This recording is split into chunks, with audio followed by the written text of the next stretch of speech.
এই হোলিতে আমি আমার ছোট্ট গোপু সোনার জন্য যে সাদা জামাটা বানিয়েছিলাম সেটা কি করে বানিয়েছিলাম চলো আজ তোমাদের সাথে সেটা শেয়ার করি। প্রথমে একটা সাদা রঙের লম্বা কাপড় নিয়ে সেটার ধারটা সেলাই করব বলে আয়রনের সাহায্যে ভাঁজ করে নিলাম।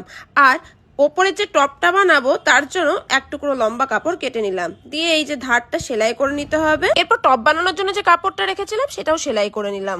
এরপরে একটা সাদা নেটের কাপড় নিয়ে তার ধারটাও মুড়িয়ে নিলাম। তারপরে আগে সাদা কাপড়টার মতন সেম লেন্থের আর একটু হাইটে শর্ট করে একই রকমের কাপড় কেটে জয়েন করে নিলাম। যে দিকটাই জয়েন করেছিলাম সেই দিকটাতেই আর একটা ফোল্ড করে আবার সেলাই করে নিলাম, যেটাতে এলাস্টিক। তারপরে কিছু বিটস নিয়ে ওপরের যে নেটের কাপড়টা ছিল সেটার ওপরে পেস্ট করতে থাকলাম। এরপর ওপরের নেটের কাপড়টার সাথে জড়ি অ্যাটাচ করে নিলাম। এরপর টপেও জড়ি অ্যাটাচ করে নিলাম। তারপরে ঘাগরার দুটো সাইড একসাথে জয়েন করে সেলাই করে নিয়ে উল্টে দিলেই তার মধ্যে এলাস্টিক ভরে একটা নট বেঁধে নিলাম।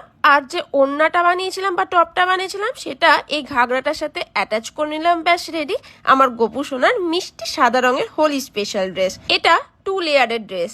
নাও এবার আমার গোপু সোনাকে ড্রেসটা পরে কেমন লাগছে সেটা দেখতে থাকো। আমার গোপু সোনা তো খুব রং খেলেছে হোলিতে, জানো, ওর এবার প্রথম দোল। কেমন লাগছে আমার গোপু সোনাকে কমেন্ট বক্সে অবশ্যই জানাবে। আর এই সাদা ড্রেসটা কেমন লাগলো সেটা আমাকে জানাতে ভুলবে না। আর কমেন্ট বক্সে তোমরা তোমাদের গোপু সোনার ছবি পাঠাতে ভুলবে না কিন্তু। জয় গোপাল।